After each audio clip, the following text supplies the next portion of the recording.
สามารถของนักเรียนนะคะการสร้างผลงานของโรงเรียนนั้นๆเช่นการไปแข่งขันคณิตศาสตร์โอลิมปิก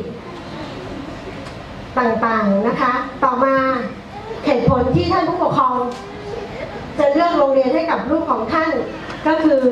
นักเรียนต่อห้องเรียนนะคะจำนวนนักเรียนต่อห้องเรียนถัดมาก็คือสภาพแวดล้อมโดยบริเวณรอบๆโรงเรียนสภาพแวดล้อมก็คือบริเวณรอบๆโรงเรียนบรรยากาศภายในโรงเรียนสนามเด็กเล่นสนามฟุตบอลอันนี้ก็เป็นองค์ประกอบเหตุผลในการเลือกโรงเรียนให้กับท่านผู้ปกครองนะคะความเป็นศิษย์เก่าความเป็นศิษย์เก่าก็คือส่วนใหญ่คุณพ่อคุณแม่เป็นศิษย์เก่าก็อยากจะให้ลูกของเราเนี่ยได้เข้าไปเรียนในสถาบันที่คุณพ่อคุณแม่จบมานะคะค่าใช้จ่ายนะคะอันนี้ก็มีส่วนประกอบในการตัดสินใจแล้วก็ข้อต่อมาคือระดับชั้นเรียนก็คือส่วนใหญ่แล้วท่านผู้ปกครองก็อยากจะให้ลูกๆเข้าไปเรียนตั้งแต่ประถมปีที่1จนกระทั่งจบมัธยมศึกษาปีที่6นะคะเส้นทางการเดินทางก็เช่นมีรถไฟฟ้าวิ่งผ่านการจราจรติดขัดไหมระยะทางจากบ้านไปโรงเรียนเป็นอย่างไรบ้างนะคะต่อมาเราจะมาดูประเภทผู้หนาไปอย่างรวดรัดเลยนะคะประเภทของโรงเรียนนะคะที่ท่านผู้ปกครองให้ความสนใจก็จะมีโรงเรียนในเครือสาธิตโรงเรียนในเครือคาทอลิกโรงเรียนอินเตอร์ซึ่งเมื่อสักครู่นี้ทางชาร์เตอร์ได้พูดไปแล้วนะคะแล้วอีกด้านหนึ่งคือโรงเรียนทางเลือกโรงเรียนทางเลือกก็เช่นโรงเรียนวิถีพุทธหรือโฮมสคูลเป็นต้นนะคะแต่ณวันนี้ครูหม่ำจะมาพูดเกี่ยวกับโรงเรียนในเครือสาธิตและโรงเรียนในเครือคาทอลิกโดยจะแบ่งให้ท่านผู้ปกครองได้เห็นอย่างชัดเจนนะคะ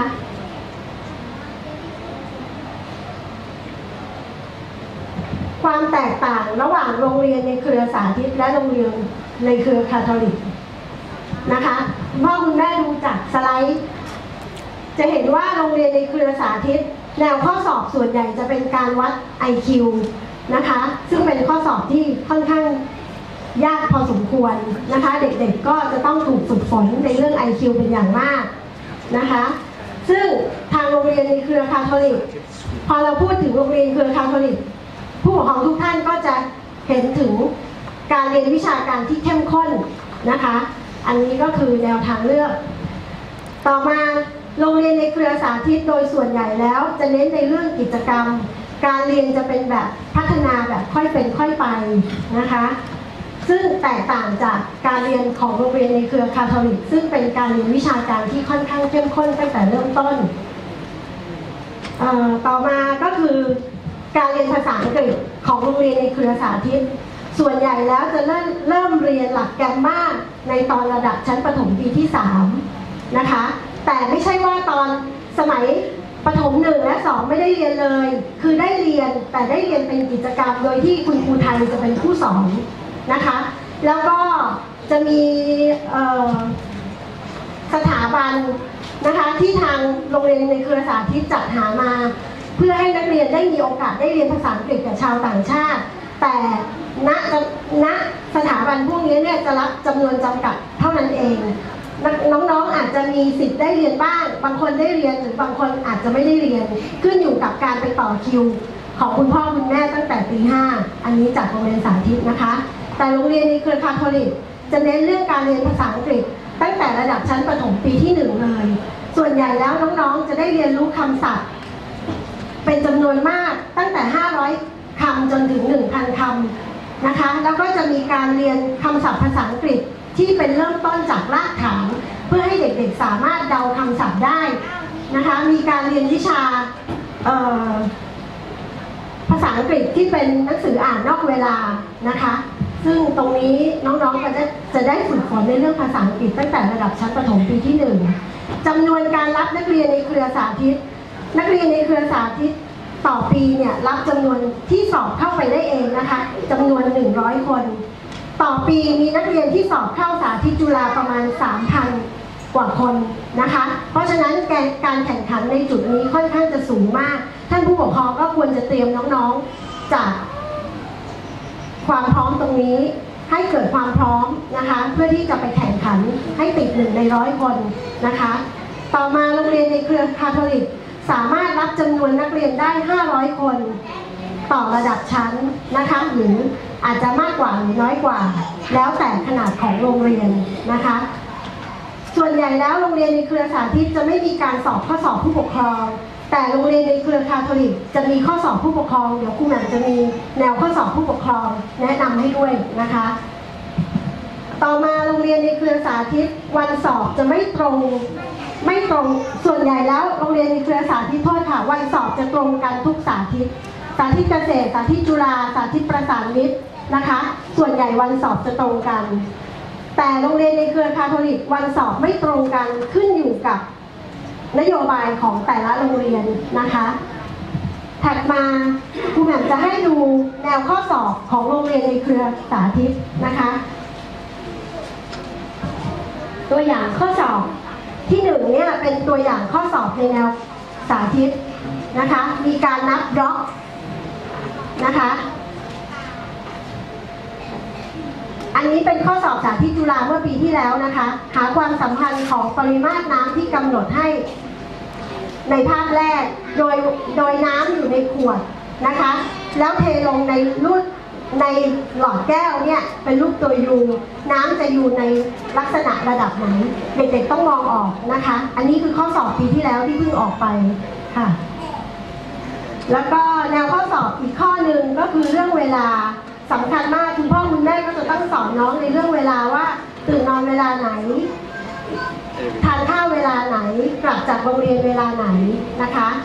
ต่อมาจะเป็นแนวข้อสอบในแนวสาธิตนะคะในเรื่องวิชาภาษาไทย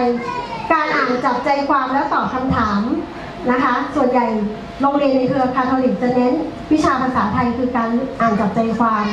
เรียงประโยคให้ถูกต้องเช่นมีสี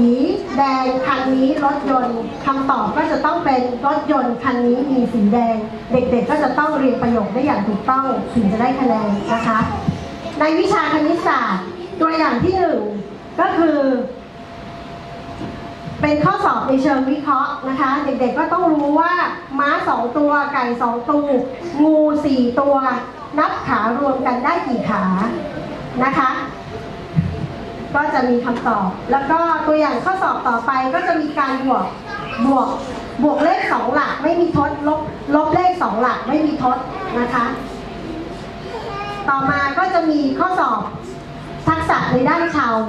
อันนี้ก็เป็นข้อสอบของเซนโยเมื่อปีที่แล้วนะคะที่ผ่านมาก็คือจะมีรูปดอกมะลิความหมายคืออะไรก็คือดอกไม้ที่มีกลิ่นหอมรูปดินสอคืออะไรดินสอก็คืออุปกรณ์เครื่องเขียนนะคะรูปชาวสวนมีอาชีพอะไรก็คือปลูกผักอันนี้น้องๆก็จะต้องโยงเส้นจับคู่อ่านเองนะคะค่ะต่อมาแนวข้อสอบคาทอลิกวิชาภาษาอังกฤษบางโรงเรียนก็มีสอบภาษาอังกฤษบางโรงเรียนก็ไม่มีนะคะอย่างเช่นเติมคำให้สมบูรณ์อย่างจะมีรูปถุงเท้ามาก็จะมีคำศัพท์มา1 คำเพื่อให้น้องๆเนี่ยเติมนะคะอันนี้ก็คือตัวอย่างข้อสอบถัดมาคือตัวอย่างข้อสอบของผู้ปกครองทางโรงเรียนบางโรงเรียนก็จะมีการสอบข้อสอบผู้ปกครองแต่เป็นเฉพาะบางโรงเรียนเท่านั้นอันนี้ก็คือตัวอย่างข้อสอบจริงที่ผู้ปกครองของเราเข้าไปสอบนะคะก็คือในฐานะที่ท่านเป็นผู้ปกครองนักเรียนท่านจะมีส่วนร่วมในการพัฒนาความก้าวหน้าของโรงเรียนอย่างไรอันนี้ก็คือผู้ปกครองก็สอบมาตามแนวความคิดเห็นของท่านผู้ปกครองนะคะตัวอย่างข้อสอบผู้ปกครองถัดมาข้อที่2ก็คือว่าท่านอยากให้ลูกเป็นนักเรียนที่มีคุณธรรมจริยธรรมหรือเป็นนักเรียนที่มีความรู้เก่งเรียนอันนี้คุณพ่อคุณแม่ก็ต้องตอบคำถามเพื่อให้ทางโรงเรียนนำไปพิจารณา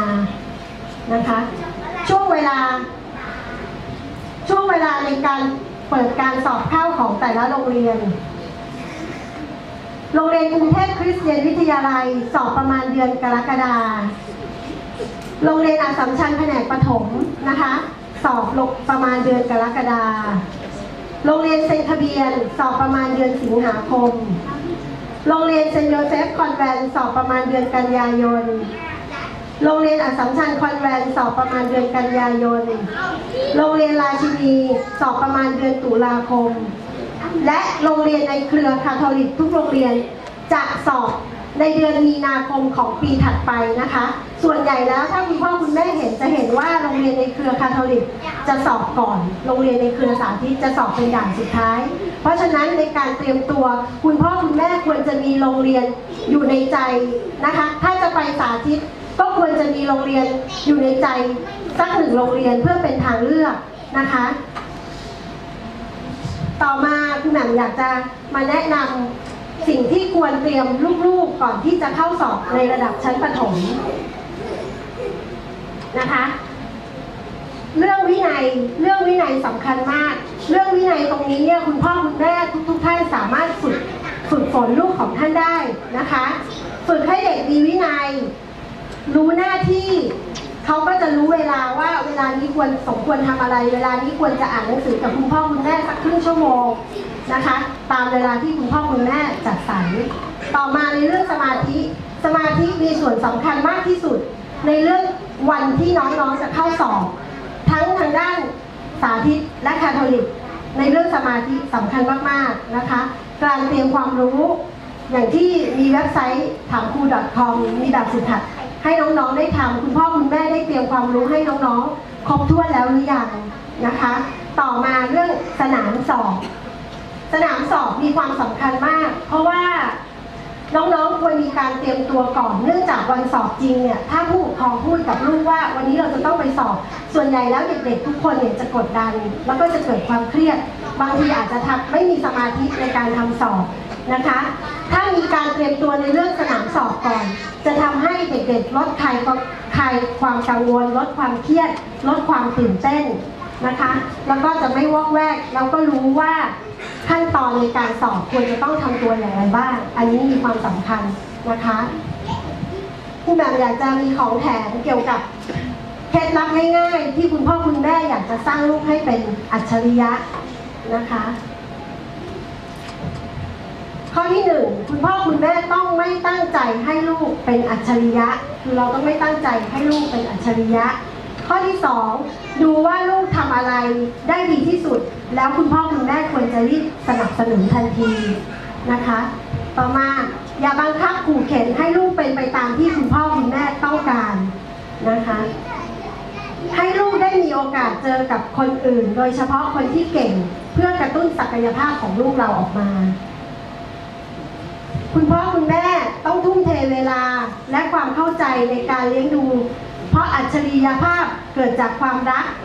ให้ลูก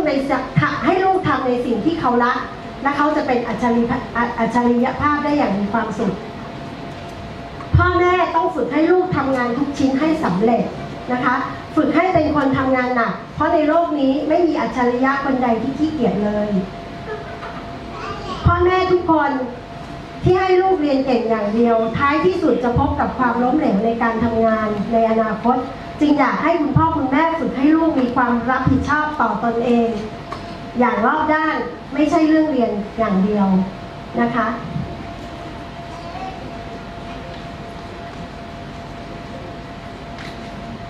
เพราะฉะนั้น